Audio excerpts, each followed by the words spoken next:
ಮೊದಲಿಗೆ headlines. Police ಇಲಾಖೆಯಿಂದ cyber ತಡೆ ಮಾಸಾಚರಣೆ. ಮ್ಯಾರಥಾನ್ ಓಟ, ವಿದ್ಯಾವಂತರೇ ಬಲಿಯಾಗುತ್ತಿರುವುದು ಕಳವಳಕಾರಿ. ಮಾರುತಿ ಬಗಾಡೆ. ಅಂಗನವಾಡಿ ನೌಕರರಿಗೆ ಗ್ರಾಚ್ಯುಟಿ ಬಿಡುಗಡೆ ಮಾಡಲು ಒತ್ತಾಯಿಸಿ ನೌಕರರಿಂದ ಪ್ರತಿಭಟನೆ. ಸುಪ್ರೀಂ ಕೋರ್ಟ್ ನ್ಯಾಯಮೂರ್ತಿ ಮೇಲೆ ದಾಳಿ. ನವೆಂಬರ್ 1ರಂದು ಮಾದಿಗರ ಹೈದರಾಬಾದ್ ಚಲೋ. ರಂಜಿತ್ ದಂಡೋರ. ಅನಧಿಕೃತ ತರಕಾರಿ ಮಾರಾಟಗಾರರ ಆರೋಪ ಸಾಬೀತುಪಡಿಸಲು ಸಿದ್ಧ. ಎನ್ ಮಹಾವೀರ್. ಮತ್ತು ಪಾಲಿಕೆಯ ನೇಮಕಾತಿಯಲ್ಲಿ ಕಾರ್ಮಿಕ ಕುಟುಂಬಗಳಿಗೆ ಆದ್ಯತೆ ನೀಡಲು ಭಾಸ್ಕರ್ ಬಾಬು ಮನವಿ. ಸೈಬರ್ ಅಪರಾಧಿಗಳಿಗೆ ಯುವಕರು ಮತ್ತು ವಿದ್ಯಾವಂತರೇ ಹೆಚ್ಚು ಬಲಿಯಾಗುತ್ತಿದ್ದು, ಇದನ್ನು ತಡೆಗಟ್ಟಲು ಜನರಲ್ಲಿ ಜಾಗೃತಿ ಮೂಡಿಸುವುದು ಅತ್ಯಗತ್ಯವಾಗಿದೆ ಎಂದು ಪ್ರಧಾನ ಜಿಲ್ಲಾ ಮತ್ತು ಸತ್ರ ನ್ಯಾಯಾಧೀಶ ಮಾರುತಿ ಬಗಾಡೆ ಹೇಳಿದರು. ಅವರಿಂದು ನಗರದ ಜಿಲ್ಲಾ ಪೊಲೀಸ್ ವರಿಷ್ಠಾಧಿಕಾರಿಗಳ ಕಚೇರಿ ಆವರಣದಲ್ಲಿ ಜಿಲ್ಲಾ ಪೊಲೀಸ್ ಇಲಾಖೆಯಿಂದ ಹಮ್ಮಿಕೊಂಡಿದ್ದ ಸೈಬರ್ ಅಪರಾಧ ವಿರೋಧಿ ಮಾಸಾಚರಣೆ ಅಂಗವಾಗಿ ಜಾಗೃತಿ ಮ್ಯಾರಥಾನ್ ಓಟಕ್ಕೆ ಚಾಲನೆ ನೀಡಿ ಮಾತನಾಡಿದರು. ಹಿಂದೆ ಶಾಲೆಗೆ ಅಕ್ಷರ ಕಲಿಯಲು ಹೋಗುತ್ತಿದ್ದರು, ಆದರೆ ಪ್ರಸ್ತುತ ಕಂಪ್ಯೂಟರ್ ಶಿಕ್ಷಣವನ್ನ ವಂಚನೆ ಮಾಡಲು, ಹೇಗೆ ಕಳ್ಳತನ ಮಾಡಬೇಕೆಂದು ಕಲಿಯಲು ಶಿಕ್ಷಣ ಪಡೆಯಲಾಗುತ್ತಿದೆ. ಬಲಿಪಶು ಮಾಡುವವರು ವಿದ್ಯಾವಂತರೇ, ಬಲಿಪಶು ಆಗುತ್ತಿರುವವರು ವಿದ್ಯಾವಂತರೇ ಆಗಿದ್ದಾರೆ ಎಂದರು. ಇತ್ತೀಚೆಗೆ ರಾಯಚೂರು ಪೊಲೀಸರು ಸೈಬರ್ ವಂಚನೆಯೊಂದು ಪತ್ತೆ ಹಚ್ಚಿ 18 ಲಕ್ಷ ರೂಪಾಯಿ ಜಪ್ತಿಪಡಿಸಿಕೊಂಡಿದ್ದಾರೆ. ಸೈಬರ್ ಪೊಲೀಸರು ಅಪರಾಧಗಳನ್ನು ತಡೆಗಟ್ಟಲು ನಿರಂತರವಾಗಿ ಕಾರ್ಯನಿರ್ವಹಿಸುತ್ತಿದ್ದಾರೆ. ಎಟಿಎಂ ಬ್ಲಾಕ್ ಆಗಿದೆ ಎಂದು ಬ್ಯಾಂಕಿನಿಂದ ಕರೆ ಬರುವುದು, ಇದೆಲ್ಲ ಸೈಬರ್ ವಂಚನೆಯ ಪ್ರಮುಖ ವಿಷಯಗಳಾಗಿವೆ ಎಂದರು. ವಾಟ್ಸ್ಆಪ್ ಮೂಲಕವೂ ವಿಡಿಯೋ ಕರೆಗಳನ್ನ ಮಾಡಿ ಸಂದೇಶಗಳನ್ನು ಕಳಿಸಿ ಸೈಬರ್ ವಂಚಕರು ವಂಚನೆ ಮಾಡುತ್ತಿದ್ದಾರೆ. ಇದರ ಬಗ್ಗೆ ಜನರು ಜಾಗೃತರಾಗಬೇಕು. ಇಂದು ಹಮ್ಮಿಕೊಂಡಿರುವ ಮ್ಯಾರಥಾನ್ ಓಟದ ಮೂಲಕ ಜನರಲ್ಲಿ ಅರಿವು ಮೂಡಿಸುವ ಕೆಲಸವಾಗಬೇಕು ಎಂದರು. ಜಾಥಾ ಮತ್ತು ಜಾಥಾ ಉದ್ದೇಶ ಯಶಸ್ವಿ ಆಗಲಿ ಅಂತ ಹೇಳ್ತಾ ನಮ್ಮ ಅನುಭವಕ್ಕೆ ಬಂದಂಥ ಎರಡು ಮಾತುಗಳನ್ನು ಹೇಳಲಿಕ್ಕೆ ಇಷ್ಟಪಡ್ತೇನೆ. ಸೈಬರ್ ಕ್ರೈಮ್, ನಾವು ಇವತ್ತು ಶಾಲೆಗೆ ಹೋಗೋದು ಅಕ್ಷರ ಕಲೀಲಿಕ್ಕೆ, ಕಂಪ್ಯೂಟರ್ ಸೈನ್ಸ್ ಕಲೀಲಿಕ್ಕೆ ಯಾರು ಹೋಗ್ತಾ ಇದ್ದಾರೆ ಅಂತಂದರೆ ಕಳ್ತನ ಮಾಡೋ ಉದ್ದೇಶದಿಂದ ಅದನ್ನು ಕಲೀಲಿಕ್ಕೆ ಹೋಗ್ತಾ ಇದ್ದಾರೆ. ಹೇಗೆ ಕಳ್ತನ ಮಾಡಬೇಕು, ಏನು ಕಳ್ತನ ಮಾಡಬೇಕು, ಸೈಬರ್ ಕ್ರೈಮ್ನಲ್ಲಿ ಇದನ್ನೇ ಕಳ್ತನ ಮಾಡಬೇಕು ಅಂತ ಲಿಮಿಟೆಡ್ ಇಲ್ಲ. ಯಾವುದಾದ್ರೂ ಮನೆಗೆ ಹೋದರೆ ಹಣ ಕಳ್ತನ ಮಾಡ್ಬೋದು, ಬಂಗಾರ ಕಳ್ತನ ಮಾಡ್ಬೋದು, ಅಥವಾ ಇದ್ರೆ ಒಡವೆ ವಸ್ತುಗಳನ್ನು, ಬಟ್ಟೆಗಳನ್ನು ಕಳ್ತನ ಮಾಡ್ಬೋದು. ಆದರೆ ಕಂಪ್ಯೂಟರ್ ಇದರಲ್ಲಿ ಏನು ಕಳ್ತನ ಮಾಡ್ತಾರೆ ಅಂತ ಗೊತ್ತಾಗಲ್ಲ, ಕಳ್ತನ ಆದ ನಂತರನೇ ಗೊತ್ತಾಗೋದು. ಕಳ್ತನದಲ್ಲೂ ವೆರೈಟಿಗಳು ಬಂದವು. ಇದರಲ್ಲಿ ಏನಾಗ್ತಾ ಇದೀವಿ ಅಂತಂದರೆ, ಬಲಿಪಶು ಆಗ್ತಾ ಇರೋರು ಕಲ್ತವರು, ಬಲಿಪಶು ಮಾಡ್ತಾ ಇರೋರು ಕಲ್ತವ್ರೆ. ಎಷ್ಟು ಹೈ ಲೆವೆಲ್ಗೆ ನಾವು ಇವತ್ತು ತಂತ್ರಜ್ಞಾನವನ್ನು ತೆಗೆದುಕೊಂಡು ಹೋಗಿದ್ದೇವೆ ಅಂತಂದರೆ ಅಷ್ಟೇ ಲೋ ಲೆವೆಲ್ಗೆ crime mentality ಬೆಳೆದ್ಬಿಟ್ಟಿದೆ. Especially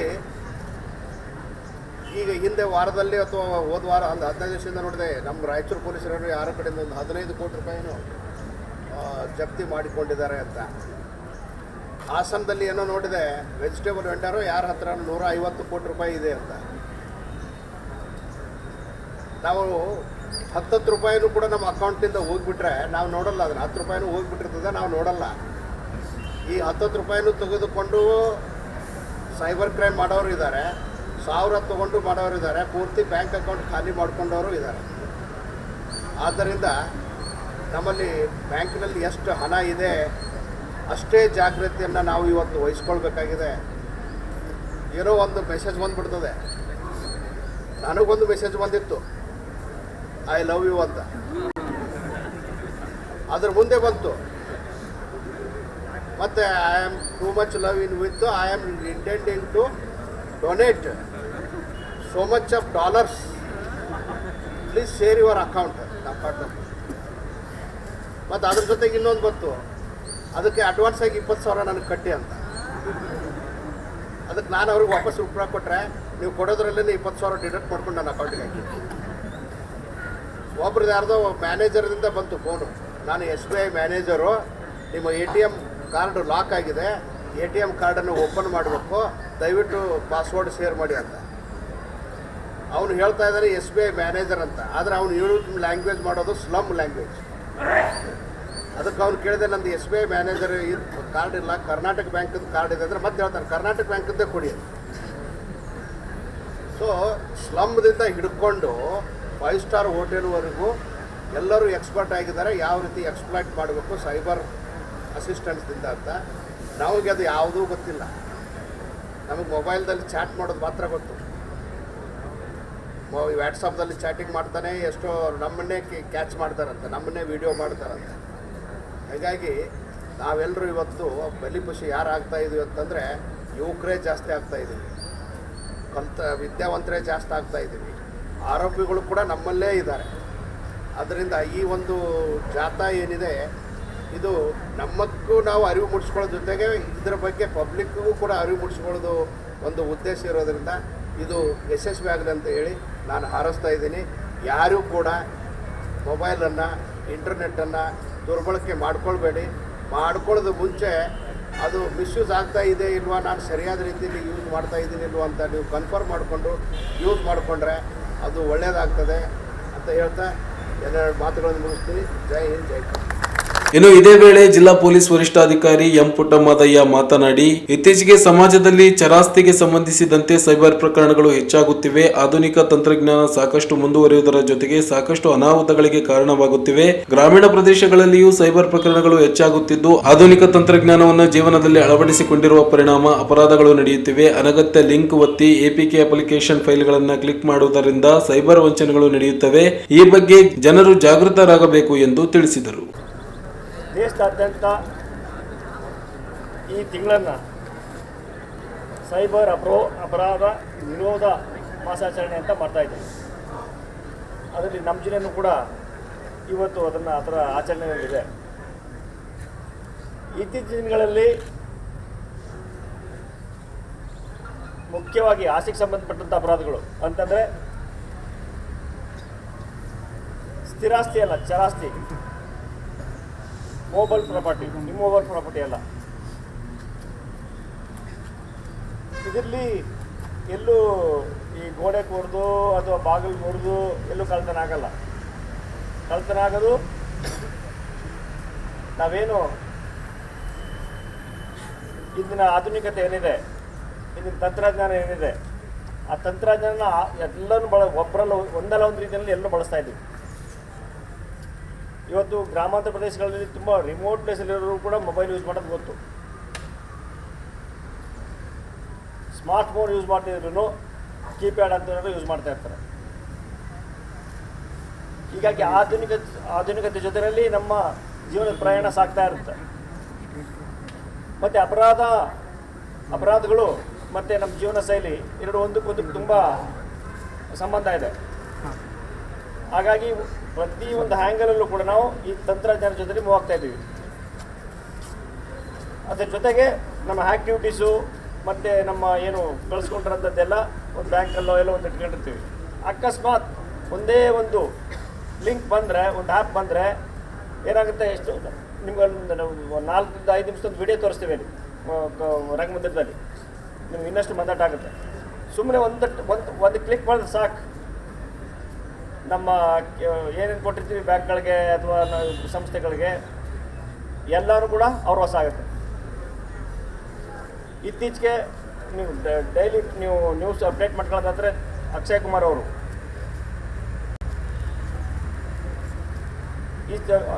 is daughter is victim, but ಅವಕಾಶ ಆಗಿಲ್ಲ, ಪ್ರಯತ್ನ ಮಾಡಿದರೆ ಗೊತ್ತಾಗಿದೆ, ಎಚ್ಚರಿಸ್ಕೊಂಡಿದ್ದಾರೆ. ಹೀಗಾಗಿ ಇದ್ರ ಬಗ್ಗೆ ಒಂದು ರನ್ ಇದೆ. ನಾವು ಇಷ್ಟು ಜನ ಮಾತ್ರ ಸೇರ್ಕೊಂಡಿದ್ದೀವಿ. ರಾಯಚೂರಲ್ಲಿ ಲಕ್ಷಾಂತರ ಜನ ಇದ್ದಾರೆ. ನಮ್ಮ ಈ ಒಂದು ಓಟ ಅವ್ರಗಳಿಗೆ ಒಂದು ಇನ್ಫಾರ್ಮೇಷನ್ ಸಿಗೋಕ್ಕಾಗಲಿ.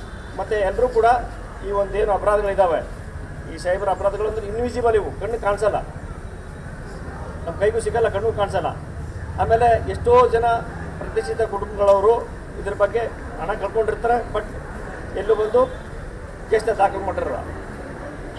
ಇವೆಲ್ಲಗಳ ಹಿನ್ನೆಲೆಯಲ್ಲಿ ಇಂದು ನಾವು ಒಂದು ಶಾರ್ಟ್ ಇದು ಡಿಸ್ಟೆನ್ಸಲ್ಲಿ, ಒಂದು 5 ಕಿಲೋಮೀಟರ್ ಡಿಸ್ಟೆನ್ಸಲ್ಲಿ ನಾವು ಒಂದು ರನ್ನಿದೆ, ಯಶಸ್ವಿಯಾಗಿ ನಾವು ಇದನ್ನು ಪೂರೈಸೋಣ ಅಂತ ಹೇಳಿ, ಮತ್ತು ನಿಮ್ಗೆಲ್ಲೊಂದು ಒಂದು 4-5 ನಿಮಿಷ ಒಂದು ವಿಡಿಯೋ ಇದೆ, ಆ ವಿಡಿಯೋನು ಕೂಡ ತೋರಿಸ್ತೀವಿ. ಮತ್ತು ಮಳೆ ಬೇರೆ ಬರ್ತಾ ಇದೆ, ಹಾಗಾಗಿ ಈ ಒಂದು ಓಟ ಸಕ್ಸಸ್ ಆಗಲಿ. ಮತ್ತು ಮುಂದೆ ನಮ್ಮ PDJ ಸಾಹೇಬರು ನಿಮ್ಮ ಕೂತು 2 ನಿಮಿಷ ಮಾತಾಡ್ತಾರೆ. ಮ್ಯಾರಥಾನ್ ಓಟವು ನಗರದ ಪೊಲೀಸ್ ವರಿಷ್ಠಾಧಿಕಾರಿಗಳ ಕಚೇರಿಯಿಂದ ಆರಂಭವಾಗಿ ಗಂಜ್ ವೃತ್ತ, ಚಂದ್ರಮೌಳೇಶ್ವರ ವೃತ್ತ, ಗಾಂಧಿ ವೃತ್ತ, ಬಸವೇಶ್ವರ ವೃತ್ತ, ಡಾಕ್ಟರ್ ಬಿಆರ್ ಅಂಬೇಡ್ಕರ್ ವೃತ್ತ, ಸ್ಟೇಷನ್ ರಸ್ತೆಯ ಮೂಲಕ ರಂಗಮಂದಿರದವರೆಗೆ ನಡೆಯಿತು. ರಂಗಮಂದಿರದಲ್ಲಿ ಮ್ಯಾರಥಾನ್ನಲ್ಲಿ ಭಾಗವಹಿಸಿದ ವಿದ್ಯಾರ್ಥಿಗಳು ಹಾಗೂ ಸಾರ್ವಜನಿಕರಿಗೆ ಸೈಬರ್ ವಂಚನೆಯ ಕುರಿತಾದ ಸಾಕ್ಷ್ಯಚಿತ್ರವನ್ನು ಪ್ರದರ್ಶಿಸಲಾಯಿತು.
ಅಲ್ಲಿ ರಂಗಮಂದಿರ ಹತ್ರ ಹೋಗಿ ರಂಗಮಂದಿರ ಹೋಗ್ಬಿಡ ಅಲ್ಲೇ ಎಂಡಿಂಗ್ ಪಾಯಿಂಟ್.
ಶ್ರೀ ಯಡಿಯೂರಪ್ಪರವರ ಕಾರ್ಯಕ್ರಮದಲ್ಲಿ ಅವರಿಗೂ ಕೂಡ ಜಿಲ್ಲಾ ಪೊಲೀಸರಿಂದ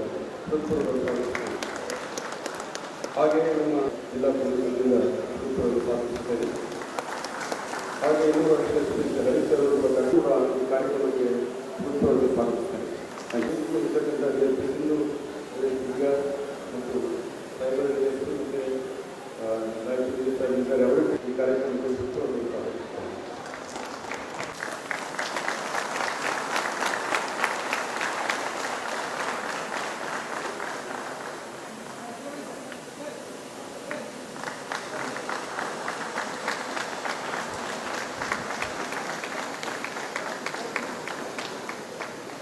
ತೃತೀಯ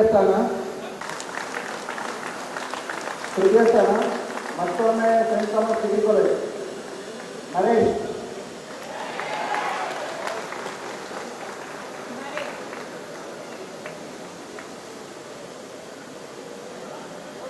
ಮಾಡ್ತಾರೆ. ಮಹಿಳಾ ವಿಭಾಗದ ಮ್ಯಾರಥಾನ್ನಲ್ಲಿ ತೃತೀಯ ಸ್ಥಾನ ನವೋದಯ ಕಾಲೇಜ್ ನರ್ಸಿಂಗ್ ಕಾಲೇಜಿನ ವಿದ್ಯಾರ್ಥಿನಿ ಪ್ರೇರಣಾ ತೃತೀಯ ಸ್ಥಾನ.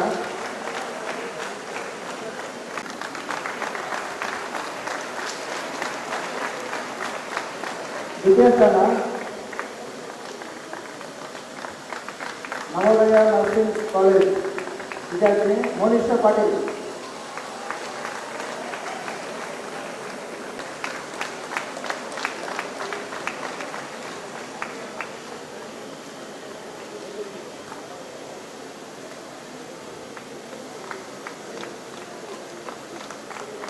ಮಹಿಳಾ ವಿಭಾಗದ ಪ್ರಥಮ ಸ್ಥಾನ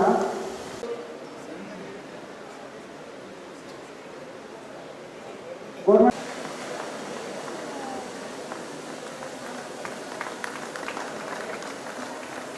ಪುರಸ್ಕಾರ ಪಡ್ಕೊಂಡಿರ್ತಕ್ಕಂಥ ವಿದ್ಯಾರ್ಥಿಗಳಿಗೆ ಅಭಿನಂದನೆಗಳು. ಎಲ್ಲ ಕೋಆರ್ಡಿನೇಟ್ ಮಾಡಿರ್ತಕ್ಕಂಥವ್ರು ನಮ್ಮ ಗುರುರಾಜ್ ಬಿರವರ್ಸರು ಎಲ್ಲ ಕಾಲೇಜಿಗೆ ದಯವಿಟ್ಟು ನಾವೇ ಕಲಿಸ್ಬೇಕು ಅಂತ ಹೇಳ್ತಾ ಆ ಎಲ್ಲ ಸಬ್ಜೆಕ್ಟ್ ಅಥವಾ ಮಹಾದೇವಪ್ಪ ಯಾರಾದ್ರೂ ಬಂದಿದ್ರೆ ದಯವಿಟ್ಟು ಸ್ವೀಕಾರ ಮಾಡಬೇಕು ಸರ್. ಎಲ್ಲ ಕಾಲೇಜಿಗೆ ಸ್ವೀಕಾರ ಮಾಡಬೇಕು.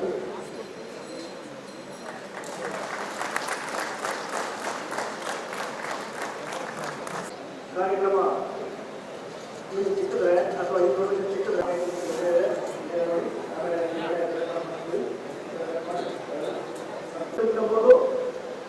ನಿಮ್ಮ ಸ್ನೇಹಿತರು ಫ್ರೆಂಡ್ಸು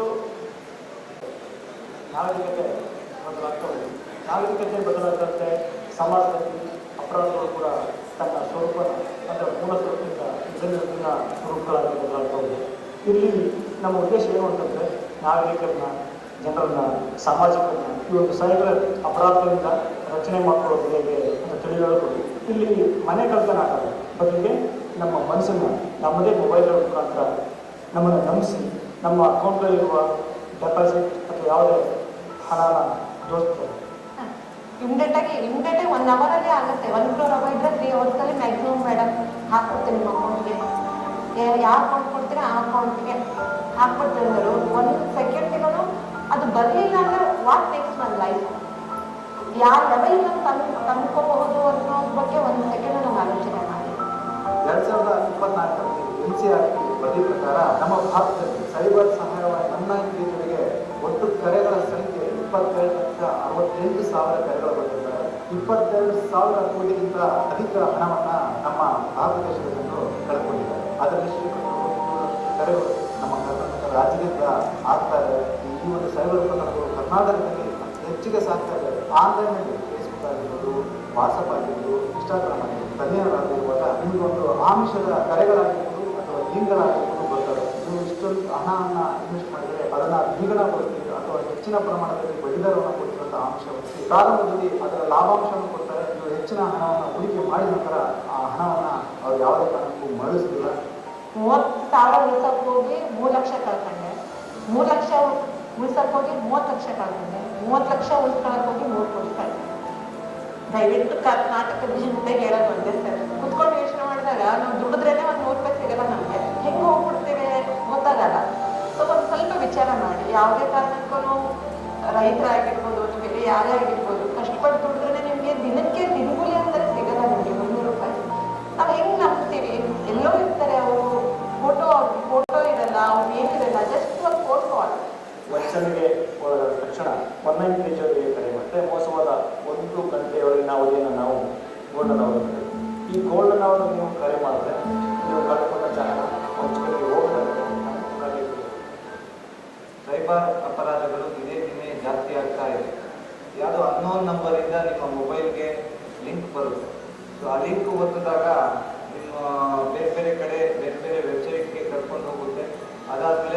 ರೈಸ್ ಬಂದಿದೆ ಅಂತ ತಮ್ಮ ಪರ್ಸನಲ್ ಡೀಟೇಲ್ಸ್ ಎಲ್ಲ ತಗೊಂಡು ಆಮೇಲೆ ಇದನ್ನ ಮೋಸ ಮಾಡೋಕ್ಕೆ ಪ್ರಯತ್ನ ಮಾಡ್ತಾರೆ.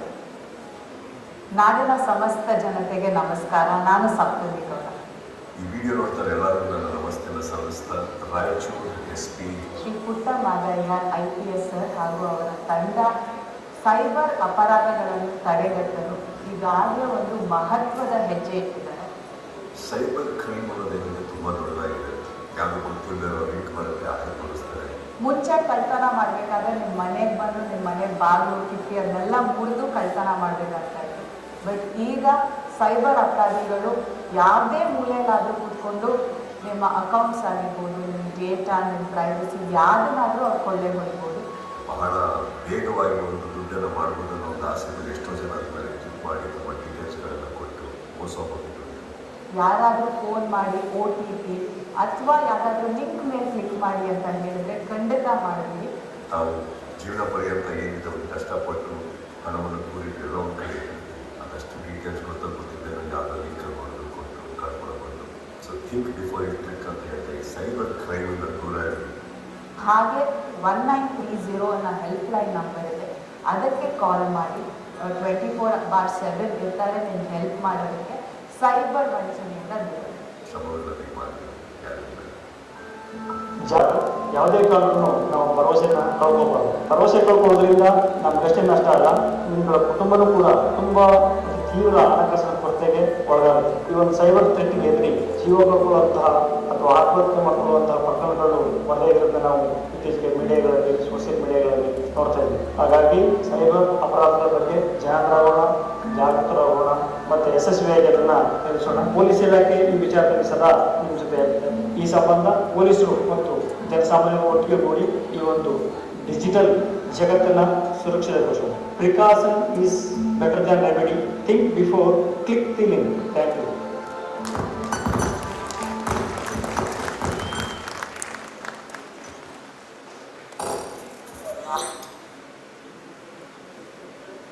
ಈ ಸಂದರ್ಭದಲ್ಲಿ ಪ್ರೊಬೇಷನರಿ IAS ಅಧಿಕಾರಿ ಪುರುರಾಜ್ ಸಿಂಗ್, ಹೆಚ್ಚುವರಿ ಪೊಲೀಸ್ ವರಿಷ್ಠಾಧಿಕಾರಿಗಳಾದ ಕುಮಾರಸ್ವಾಮಿ, G. ಹರೀಶ್, DYSPಗಳಾದ ಶಾಂತವೀರ್, ದತ್ತಾತ್ರೇಯ ಕಾರ್ನಾಡ್, ರಮಾನಂದ್ ಗೋಡ್ಕೆ, ಸೈಬರ್ DYSP ವೆಂಕಟೇಶ್ ಸೇರಿದಂತೆ ಅನೇಕರು ಉಪಸ್ಥಿತರಿದ್ದರು. 2011ರಿಂದ 2023 ಮಾರ್ಚ್ ವರೆಗೆ ಸೇವೆಯಿಂದ ನಿವೃತ್ತರಾದ ಎಲ್ಲ ಅಂಗನವಾಡಿ ಕಾರ್ಯಕರ್ತೆಯರು ಮತ್ತು ಸಹಾಯಕಿಯರಿಗೆ ಸುಪ್ರೀಂ ಕೋರ್ಟ್ ಆದೇಶದಂತೆ 1972ರ ಗ್ರಾಚ್ಯುಟಿ ಕಾಯ್ದೆಯ ಅನ್ವಯ ಮೊತ್ತ ನೀಡಬೇಕೆಂದು ಒತ್ತಾಯಿಸಿ ಕರ್ನಾಟಕ ರಾಜ್ಯ ಅಂಗನವಾಡಿ ನೌಕರರ ಸಂಘ CITU ನೇತೃತ್ವದಲ್ಲಿ ನಗರದ ಟಿಪ್ಪು ಸುಲ್ತಾನ್ ಉದ್ಯಾನವನದಲ್ಲಿ ಪ್ರತಿಭಟನೆ ನಡೆಸಿದರು. 1975ರ ಅಕ್ಟೋಬರ್ 2ರಂದು ಪ್ರಾರಂಭವಾದ ಸಮಗ್ರ ಶಿಕ್ಷಣ ಅಭಿವೃದ್ಧಿ ಯೋಜನೆ ಇಂದಿಗೆ ರಾಜ್ಯದ 50 ಲಕ್ಷ ಫಲಾನುಭವಿಗಳನ್ನು ಒಳಗೊಂಡಿದೆ. ಈ ಯೋಜನೆಯ ಅಭಿವೃದ್ಧಿಗಾಗಿ ಸಾವಿರಾರು ಅಂಗನವಾಡಿ ಕಾರ್ಯಕರ್ತೆಯರು ಮತ್ತು ಸಹಾಯಕಿಯರು ತಮ್ಮ ಜೀವನವನ್ನ ಅರ್ಪಿಸಿದ್ದಾರೆ ಎಂದು ಹೇಳಿದರು. ಸುಪ್ರೀಂ ಕೋರ್ಟ್ ನೀಡಿದ ತೀರ್ಪಿನಂತೆ ಅಂಗನವಾಡಿ ಕಾರ್ಯಕರ್ತೆಯರು ಮತ್ತು ಸಹಾಯಕಿಯರು 1972ರ ಗ್ರಾಚ್ಯುಟಿ ಕಾಯ್ದೆಯ ವ್ಯಾಪ್ತಿಗೆ ಬರುತ್ತಾರೆ ಎಂದು ಘೋಷಿಸಲಾಗಿದೆ. ಈ ತೀರ್ಪನ್ನ ಕರ್ನಾಟಕದಲ್ಲಿ ಪೂರ್ಣವಾಗಿ ಜಾರಿಗೊಳಿಸಬೇಕು ಎಂದು ಅವರು ಒತ್ತಾಯಿಸಿದರು. ಅಂಗನವಾಡಿ ನೌಕರರ ನ್ಯಾಯಯುತ ಹಕ್ಕಿನ ಹಣವನ್ನ ಕೂಡಲೇ ಬಿಡುಗಡೆ ಮಾಡಬೇಕೆಂದು ಪ್ರತಿಭಟನಾಕಾರರು ಆಗ್ರಹಿಸಿದರು.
ಕರ್ನಾಟಕ ಸರ್ಕಾರ ಮತ್ತು ಕೇಂದ್ರ ಸರ್ಕಾರ ಎರಡೂ ಸರ್ಕಾರಗಳು ನಮ್ಮನ್ನು ದುಡಿಸ್ಕೊಳ್ತಕ್ಕಂಥ ಸರ್ಕಾರಗಳು. ಈ ಎರಡೂ ಸರ್ಕಾರಗಳಲ್ಲೂ ಇವತ್ತು ನಮಗೆ ಅಂಗನವಾಡಿ ಕಾರ್ಯಕರ್ತರಿಗೆ 2011ರಿಂದ ಜಾರಿಯಾದಂಥ ಸುಪ್ರೀಂ ಕೋರ್ಟ್ ಏನು ಆದೇಶ ಕೊಟ್ಟಿದೆ. ಈ ಆದೇಶ ಪ್ರಕಾರ ನಮಗೆ ಗ್ರ್ಯಾಚ್ಯುಟಿ ಹಣ ಮೊತ್ತವನ್ನು ಕೊಡಬೇಕಂತ ನಾವು ಇವತ್ತು ಹೋರಾಟ ಇಡೀ ರಾಜ್ಯಾದ್ಯಂತ ಮಾಡ್ತಾ ಇದ್ದೀವಿ. ಯಾಕಂದರೆ ಈಗ 2024ರಿಂದ 23 ಏಪ್ರಿಲಿಂದ ಮಾತ್ರ ರಿಟೈರ್ಮೆಂಟ್ ಆದವ್ರಿಗೆ ಮಾತ್ರ ಈ ಸರ್ಕಾರ ಈಗ ಗ್ರ್ಯಾಚ್ಯುಟಿ ಹಣ ಮಂಜೂರು ಮಾಡಿದೆ. ಈಗ ಸುಪ್ರೀಂ ಕೋರ್ಟ್ ಆದೇಶದ ಪ್ರಕಾರ 2011ರಿಂದ ಇಲ್ಲಿ ತನಕ ಅಂದರೆ ಮಾರ್ಚ್ 2023 ತನಕ ಗ್ರ್ಯಾಚ್ಯುಟಿ ಹಣ ಕೊಡಬೇಕು. ಯಾರ್ಯಾರು ರಿಟೈರ್ಮೆಂಟ್ ಆಗ್ಯಾರ, ನಿವೃತ್ತಿ ಹೊಂದಾರ ಹೆಲ್ಪರ್ ಟೀಚರ್ಗಳು, ಅವ್ರ ಸರ್ವಿಸ್ ಮೇಲೆ ಆಧರಿಸಿ ಅವ್ರಿಗೆ ಗ್ರ್ಯಾಚ್ಯುಟಿ ಹಣ ಕೊಡಬೇಕಂತಂದು ಇವತ್ತು ನಾವು ಎಲ್ಲ ಕಡೆ ಹೋರಾಟ ಮಾಡ್ತಾ ಇದ್ದೀವಿ. ಈಗಿನ ಸರ್ಕಾರಕ್ಕೂ ಕೂಡ ನಾವು ಒತ್ತಾಯ ಮಾಡ್ತಾ ಇದ್ವಿ. ಇವತ್ತು ನಾವು ಈ ಮನವಿ ಪತ್ರವನ್ನು ನಮ್ಮ ತಾಲೂಕು ಶಿಶು ಅಭಿವೃದ್ಧಿ ಯೋಜನಾ ಅಧಿಕಾರಿಗಳ ಕೈಗೆ ನಾವು ಕೊಡ್ತೀವಿ. ಮುಂದಿನ ದಿನದಲ್ಲಿ ನವೆಂಬರ್ ತಿಂಗಳಲ್ಲಿ ಮತ್ತು ನಾವು ಬೆಂಗಳೂರಿನಲ್ಲಿ ಹೋರಾಟ ಮಾಡ್ತೀವಿ, ಅನಿರ್ದಿಷ್ಟ ಹೋರಾಟ ಮಾಡ್ತೀವಿ. ಇದು ಗ್ರ್ಯಾಜುಯೇಟ್ ಆದೇಶ ಆಗೋ ತನಕ ನಾವು ಮುಂದಿನ ದಿನದಲ್ಲಿ ಬೆಂಗಳೂರಿನಲ್ಲಿ ಫ್ರೀಡಂ ಪಾರ್ಕ್ನಲ್ಲಿ ಹೋರಾಟ ಮಾಡ್ತೀವಿ ಅಂತ ಇವತ್ತು ನಾವು ಹೇಳ್ತಾ ಇದ್ದೀವಿ. ಇನ್ನು ಪ್ರತಿಭಟನೆಯಲ್ಲಿ ಎಚ್ ಪದ್ಮಾ, ಪಾರ್ವತಿ ಮನ್ಸಲಾಪುರ್, ವಿಜಯಲಕ್ಷ್ಮಿ, ಮಂಗಮ್ಮ, ಸುಜಾತ, ಮುಮ್ತಾಜ್ ಬೇಗಂ, ತಾಯಮ್ಮ, ಕೃಷ್ಣವೇಣಿ, ಜಮಲಮ್ಮ, ವರಲಕ್ಷ್ಮಿ, ಗೋಕುರಮ್ಮ ಸೇರಿದಂತೆ ನಿವೃತ್ತ ಕಾರ್ಯಕರ್ತೆಯರು ಮತ್ತು ಸಹಾಯಕಿಯರು ಭಾಗವಹಿಸಿದ್ದರು. ಸರ್ವೋಚ್ಚ ನ್ಯಾಯಾಲಯದ ಮುಖ್ಯ ನ್ಯಾಯಮೂರ್ತಿ BR ಗವಾಯಿಗಳ ಮೇಲೆ ನಡೆದಿರುವ ದಾಳಿಯನ್ನ ಖಂಡಿಸಿ ಮಾದಿಗ ದಂಡೋರ ಸಮಿತಿ ನವೆಂಬರ್ 1ರಂದು ಹಲೋ ಮಾದಿಗರೇ ಚಲೋ ಹೈದರಾಬಾದ್ ಪ್ರತಿಭಟನೆ ರ್ಯಾಲಿಯನ್ನ ಆಯೋಜಿಸಲಾಗಿದೆ ಎಂದು ಸಮಿತಿಯ ಯುವ ಘಟಕದ ಅಧ್ಯಕ್ಷ ರಂಜಿತ್ ದಂಡೋರ ಹೇಳಿದರು. ಅವರಿಂದು ಮಾಧ್ಯಮಗೋಷ್ಠಿಯನ್ನ ಉದ್ದೇಶಿಸಿ ಮಾತನಾಡಿ, ನ್ಯಾಯವಾದಿ ರಾಕೇಶ್ ಕಿಶೋರ್ ಎಂಬುವರ ವಿರುದ್ಧ ದೇಶದ್ರೋಹಿ ಕೇಸ್ ದಾಖಲಿಸುವಂತೆ ಒತ್ತಾಯಿಸಿ ನಡೆದಿರುವ ರ್ಯಾಲಿಗೆ ರಾಜ್ಯದ ಎಲ್ಲಾ ಜಿಲ್ಲೆಗಳಿಂದ ಕಾರ್ಯಕರ್ತರು ಹೈದರಾಬಾದ್ನಲ್ಲಿ ಸಮಾವೇಶಗೊಳ್ಳಬೇಕು. ಸಮಿತಿ ರಾಷ್ಟ್ರೀಯ ಅಧ್ಯಕ್ಷ ಪದ್ಮಶ್ರೀ ಮಂದಾಕೃಷ್ಣ ಮಾದಿಗ ಅವರ ನೇತೃತ್ವದಲ್ಲಿ ನಡೆಯಲಿರುವ ಪ್ರತಿಭಟನಾ ರ್ಯಾಲಿಯನ್ನ ಯಶಸ್ವಿಗೊಳಿಸಬೇಕು ಎಂದರು.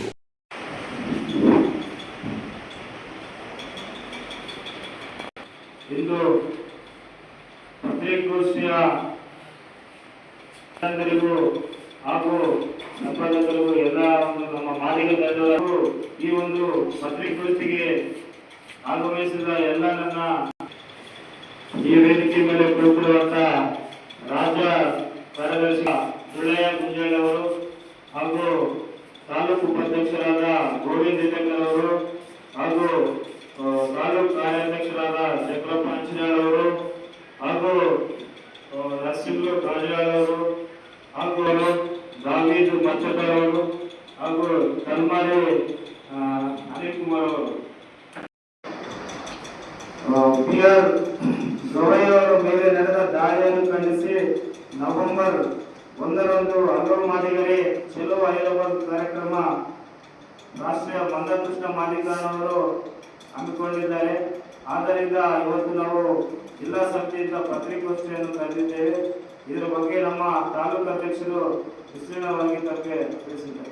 ಸಮಿತಿಯ ತಾಲೂಕು ಅಧ್ಯಕ್ಷ ದುಳ್ಳಯ್ಯ ಗುಂಜಾಳಿ ಮಾತನಾಡಿ, ಸುಪ್ರೀಂ ಕೋರ್ಟ್ ಮುಖ್ಯ ನ್ಯಾಯಮೂರ್ತಿಗಳ ಮೇಲೆ ನಡೆದ ದಾಳಿ ಕೇವಲ BR ಗವಾಯಿ ಮೇಲೆ ಮಾತ್ರ ನಡೆದಿಲ್ಲ, ಇಡೀ ನ್ಯಾಯಾಂಗ ವ್ಯವಸ್ಥೆಯ ಮೇಲೆ ನಡೆದ ದಾಳಿಯಾಗಿದೆ. ದೇಶದ ಸಂವಿಧಾನದ ಮೇಲೆ ನಂಬಿಕೆ ಇಲ್ಲದವರು ನಡೆಸಿದ ದಾಳಿಯಾಗಿದ್ದು, ಕೂಡಲೇ ಸ್ವಯಂ ಪ್ರೇರಿತ ಕೇಸ್ ದಾಖಲಿಸಿ ದೇಶದ್ರೋಹಿ ಎಂದು ಘೋಷಿಸಬೇಕಿತ್ತು. ಪರಿಶಿಷ್ಟ ಪಂಗಡಕ್ಕೆ ಸೇರಿದ BR ಗವಾಯಿಗಳ ಮೇಲೆ ಶೂ ಎಸೆಯುವ ಮೂಲಕ ಇಂದಿಗೂ ಮನುವಾದಿ ಮನಸ್ಸುಗಳು ಬದಲಾಗಿಲ್ಲ ಎಂಬುದನ್ನು ಸಾರಿ ಹೇಳಿದಂತಾಗಿದೆ.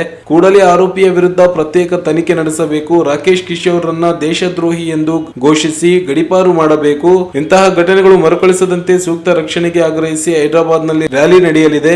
ರಾಜ್ಯಾಧ್ಯಕ್ಷ ನರಸಪ್ಪ ದಂಡೋರ ನೇತೃತ್ವದಲ್ಲಿ ರಾಜ್ಯದ ಎಲ್ಲಾ ಜಿಲ್ಲೆಗಳಿಂದ ಕಾರ್ಯಕರ್ತರು ಹೈದರಾಬಾದ್ಗೆ ಆಗಮಿಸುವಂತೆ ಮನವಿ ಮಾಡಿದರು.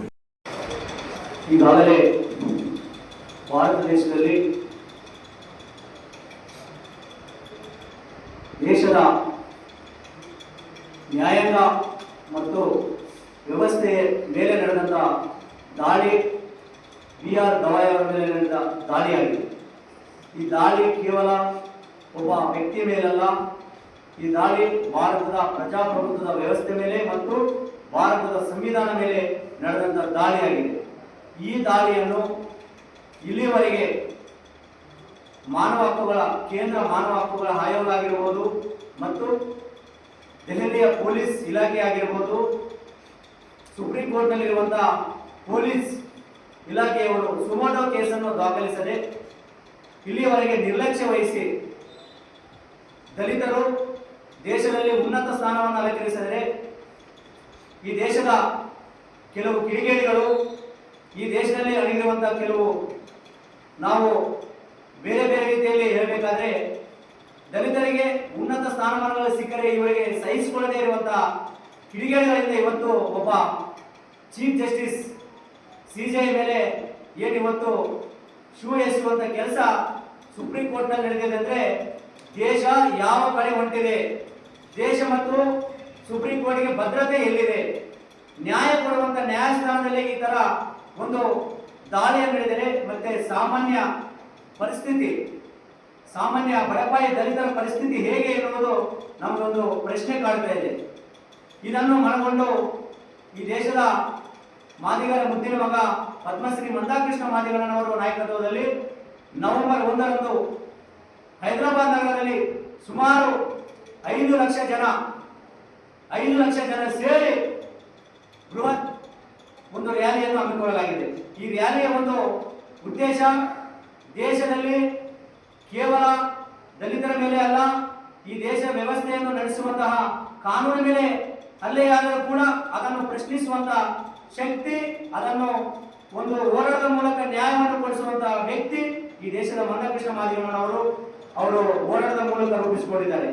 ಈ ಹೋರಾಟ ಮಾದಿಗರ ಒಂದು ಹೋರಾಟ ಅಲ್ಲ, ದಲಿತರ, ಹಿಂದುಳಿದ ವರ್ಗದವರ ಎಲ್ಲ ಜನರ ಹೋರಾಟ ಇದಾಗಿದೆ. ಹಾಗಾಗಿ ಈ ಹೋರಾಟಕ್ಕೆ ಕರ್ನಾಟಕ ರಾಜ್ಯದಿಂದ ಸುಮಾರು ಲಕ್ಷಾಂತರ ಜನ ಮಾದಿಗ ದಂಡೋರ ರಾಜ್ಯಾಧ್ಯಕ್ಷರು ಬಿ ನರಸಪ್ಪ ದಂಡೋರ ಅಣ್ಣನವರ ನಾಯಕತ್ವದಲ್ಲಿ ಹೈದರಾಬಾದ್ ನಗರಕ್ಕೆ ನವೆಂಬರ್ 1ರಂದು ತೆರಳಬೇಕಾಗಿ ಈ ಪತ್ರಿಕಾಗೋಷ್ಠಿಯ ಮೂಲಕ ತಿಳಿಯಪಡಿಸಲಾಗುತ್ತದೆ. ಈ ಸಂದರ್ಭದಲ್ಲಿ ರಾಜ್ಯ ಕಾರ್ಯದರ್ಶಿ ಸುರೇಶ್ ದುಗುನೂರ್, ಜಕ್ರಪ್ಪ ಹಂಚಿನಾಳ್, ಗೋವಿಂದ ಇಟೇಕರ್, ನರಸಿಂಹಲು ಗಾಜರಾಳ್, ಭೀಮೇಶ್ ತುಂಟಾಪುರ್, ದಾವಿದ್ ಮರ್ಚಟಾಳ್, ಭೀಮೇಶ್, ಅನಿಲ್ ಕುಮಾರ್ ತಲಮಾರಿ ಸೇರಿದಂತೆ ಅನೇಕರು ಉಪಸ್ಥಿತರಿದ್ದರು. ತರಕಾರಿ ಮಾರಾಟಗಾರರ ಸಂಘದ ಅಲಿಫೀರ್, ಮೊಹಮ್ಮದ್ ವಸೀಂ ಹಾಗೂ ಇತರರಿಂದ ತಮ್ಮ ವಿರುದ್ಧ ಮಾಡಲ್ಪಟ್ಟ ಆರೋಪಗಳು ಸಂಪೂರ್ಣ ನಿರಾಧಾರವೆಂದು ರಾಯಚೂರು ನಗರ ಉಸ್ಮಾನಿಯಾ ತರಕಾರಿ ಮಾರಾಟಗಾರರ ಕ್ಷೇಮಾಭಿವೃದ್ಧಿ ಸಂಘದ ಅಧ್ಯಕ್ಷ ಎನ್ ಮಹಾವೀರ್ ಹೇಳಿದರು. ಈ ಕುರಿತು ಮಹಾನಗರ ಪಾಲಿಕೆಯ ಉಪ ಆಯುಕ್ತೆ ಸಂತೋಷಿ ರಾಣಿಯವರಿಗೆ ಮನವಿ ಸಲ್ಲಿಸಿದ ಅವರು, ರವೀಂದ್ರ ಜಲ್ದಾರ್ ವಿರುದ್ಧ ನಾನು ಮಾಡಿದ ಆರೋಪ ನಿಜ, ಆದರೆ ನನ್ನ ಮೇಲೆ ಮಾಡಿರುವ ಆರೋಪಗಳು ಸುಳ್ಳು. ಅವು ಸಾಬೀತಾದರೆ ಯಾವುದೇ ಶಿಕ್ಷೆ ವಿಧಿಸಿದರೂ ಸ್ವೀಕರಿಸಲು ಸಿದ್ಧ ಎಂದು ಅವರು ಹೇಳಿದರು. ಕೊರೋನಾ ಸಮಯದಲ್ಲಿ ಜಿಲ್ಲಾಧಿಕಾರಿಗಳು ಮಾರುಕಟ್ಟೆ ವಿಕೇಂದ್ರೀಕರಣ ಮಾಡಿದ್ದರೂ ಎಂ ವೀರಣ್ಣ ವೃತ್ತದಲ್ಲಿ ನಿರ್ಮಿಸಲಾದ ತರಕಾರಿ ಮಾರುಕಟ್ಟೆಗೆ ಅನುಮತಿ ನೀಡಿರಲಿಲ್ಲ. ಆದರೆ ಮಾನವೀಯ ದೃಷ್ಟಿಯಿಂದ ವ್ಯಾಪಾರಿಗಳಿಗೆ ಅವಕಾಶ ನೀಡಲಾಗಿತ್ತು ಎಂದು ಹೇಳಿದರು. ನಗರಸಭೆಗೆ ನಾವು ಈಗಾಗಲೇ 6 ಲಕ್ಷ ಪಾವತಿಸಿದ್ದೇವೆ. 14.50 ಲಕ್ಷ ದುರುಪಯೋಗದ ಆರೋಪ ಸಂಪೂರ್ಣ ಸುಳ್ಳಾಗಿದೆ. ನನ್ನ ಹೋರಾಟ ಕಾನೂನಾತ್ಮಕವಾಗಿದ್ದು ಯಾರೇ ಧರಣಿ ಅಥವಾ ಸತ್ಯಾಗ್ರಹ ನಡೆಸಿದರೂ ಕಾನೂನು ಪ್ರಕಾರ ನಾನು ಪ್ರತಿಕ್ರಿಯಿಸುತ್ತೇನೆ ಎಂದು ಮಹಾವೀರ್ ಹೇಳಿದರು. ನಗರಸಭೆಯಲ್ಲಿ ವರ್ಷಗಳ ಕಾಲ ದುಡಿದಿರುವ ಕಾರ್ಮಿಕರ ಕುಟುಂಬದ ಸದಸ್ಯರಿಗೆ ಇದೀಗ ಮೇಲ್ದರ್ಜೆಗೆ ಏರಿರುವ ಮಹಾನಗರ ಪಾಲಿಕೆಯಲ್ಲಿ ಕೆಲಸದ ಅವಕಾಶ ನೀಡುವಂತೆ ಕಾರ್ಮಿಕರಿಗೆ ನ್ಯಾಯಯುತವಾದ ಅವಕಾಶ ಸಿಗಬೇಕೆಂದು ಕಾಂಗ್ರೆಸ್ ಕಾರ್ಮಿಕ ವಿಭಾಗದ ರಾಜ್ಯ ಕಾರ್ಯದರ್ಶಿ ಭಾಸ್ಕರ್ ಬಾಬು ಅವರು ಉಪ ಆಯುಕ್ತೆ ಸಂತೋಷಿ ರಾಣಿ ಅವರಿಗೆ ಮನವಿ ಸಲ್ಲಿಸಿದರು. ನಗರದ ಜಿಲ್ಲಾ ಪಂಚಾಯತ್ ಆವರಣದಲ್ಲಿ ಉಪ ಆಯುಕ್ತೆ ಸಂತೋಷಿ ರಾಣಿಯವರನ್ನ ಭೇಟಿ ಮಾಡಿ ನಗರಸಭೆಯಾಗಿ ಕೆಲಸ ನಿರ್ವಹಿಸಿದ ಸಂದರ್ಭದಲ್ಲಿ ಅನೇಕ ಕಾರ್ಮಿಕರು ತಮ್ಮ ಜೀವನವನ್ನ ಸಮರ್ಪಿಸಿದ್ದಾರೆ. ಇದೀಗ ಮಹಾನಗರ ಪಾಲಿಕೆಯಾಗಿ ವಿಸ್ತರಿಸಿರುವ ಹಿನ್ನೆಲೆಯಲ್ಲಿ ಹೆಚ್ಚಿನ ಕಾರ್ಮಿಕರ ಅವಶ್ಯಕತೆ ಇದೆ. ಆದ್ದರಿಂದ ಮೊದಲ ಆದ್ಯತೆ ನಗರಸಭೆ ಕಾರ್ಮಿಕರ ಕುಟುಂಬದ ಸದಸ್ಯರಿಗೆ ನೀಡಬೇಕೆಂದು ಹೇಳಿದರು. ಸಮಾಜದ ಅಡಿತಟ್ಟಿನ ವರ್ಗದಿಂದ ಬಂದ ಈ ಕುಟುಂಬಗಳಿಗೆ ಉದ್ಯೋಗದ ಅವಕಾಶ ನೀಡಿದರೆ ಅದು ನ್ಯಾಯವೂ ಆಗುತ್ತದೆ ಮತ್ತು ಅವರ ಜೀವನದಲ್ಲಿ ಹೊಸ ಚೈತನ್ಯ ತರಲಿದೆ ಎಂದು ಅಭಿಪ್ರಾಯಪಟ್ಟರು. ಪೊಲೀಸ್ ಇಲಾಖೆಯಿಂದ ಸೈಬರ್ ತಡೆ ಮಾಸಾಚರಣೆ, ಮ್ಯಾರಥಾನ್ ಓಟ, ವಿದ್ಯಾವಂತರೇ ಬಲಿಯಾಗುತ್ತಿರುವುದು ಕಳವಳಕಾರಿ. ಮಾರುತಿ ಬಗಾಡೆ. ಅಂಗನವಾಡಿ ನೌಕರರಿಗೆ ಗ್ರಾಚ್ಯುಟಿ ಬಿಡುಗಡೆ ಮಾಡಲು ಒತ್ತಾಯಿಸಿ ನೌಕರರಿಂದ ಪ್ರತಿಭಟನೆ. ಸುಪ್ರೀಂ ಕೋರ್ಟ್ ನ್ಯಾಯಮೂರ್ತಿ ಮೇಲೆ ದಾಳಿ, ನವೆಂಬರ್ 1ರಂದು ಮಾದಿಗರ ಹೈದರಾಬಾದ್ ಚಲೋ, ರಂಜಿತ್ ದಂಡೋರ. ಅನಧಿಕೃತ ತರಕಾರಿ ಮಾರಾಟಗಾರರ ಆರೋಪ ಸಾಬೀತುಪಡಿಸಲು ಸಿದ್ಧ, ಎನ್ ಮಹಾವೀರ್. ಮತ್ತು ಪಾಲಿಕೆಯ ನೇಮಕಾತಿಯಲ್ಲಿ ಕಾರ್ಮಿಕ ಕುಟುಂಬಗಳಿಗೆ ಆದ್ಯತೆ ನೀಡಲು ಭಾಸ್ಕರ್ ಬಾಬು ಮನವಿ. ಇದಿಷ್ಟು ಇವತ್ತಿನ ಸುದ್ದಿ. ಪ್ರಮುಖ ಸುದ್ದಿಗಳಿಗಾಗಿ ನೋಡ್ತಾ ಇರಿ ಮೆಗಾ ನ್ಯೂಸ್.